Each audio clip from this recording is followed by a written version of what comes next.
Ontario and Alberta have rolled out the AstraZeneca vaccine being delivered in pharmacies. Is that something that that BC is considering as it rolls out this dose to the general public?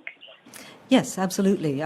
We have been partners in immunization with pharmacists since 2009, actually, with the influenza pandemic. And we are looking at, especially now that AstraZeneca and hopefully when we get the Johnson & Johnson, the Janssen vaccine.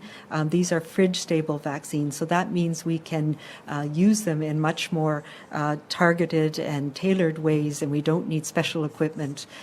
Having said that, right now, with the limited amount that we got in this week, we have made the decision here in BC to target the areas where we are confident it can make the most difference in protecting our communities, and that is around workplaces where we're seeing clusters and outbreaks and high-risk workplaces.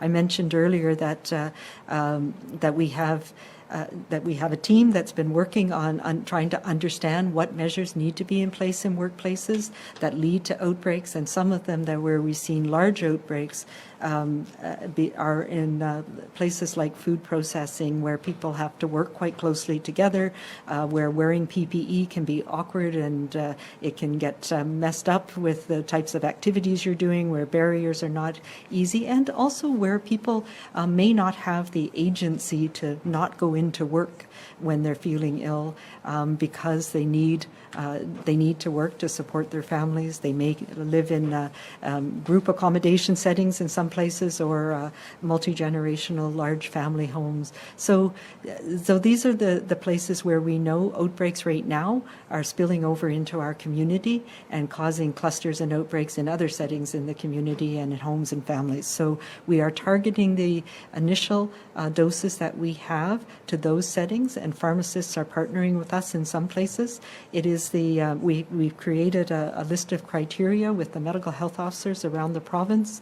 The three areas we're focusing on are the food processing industry, because we know that those are high-risk industries. We're looking at some of the large industrial camps where we have people by necessity traveling in and out to different parts of BC and back and forth into the camps. They live in congregate accommodations, and we know that there's been outbreaks that have spilled over into our communities in BC.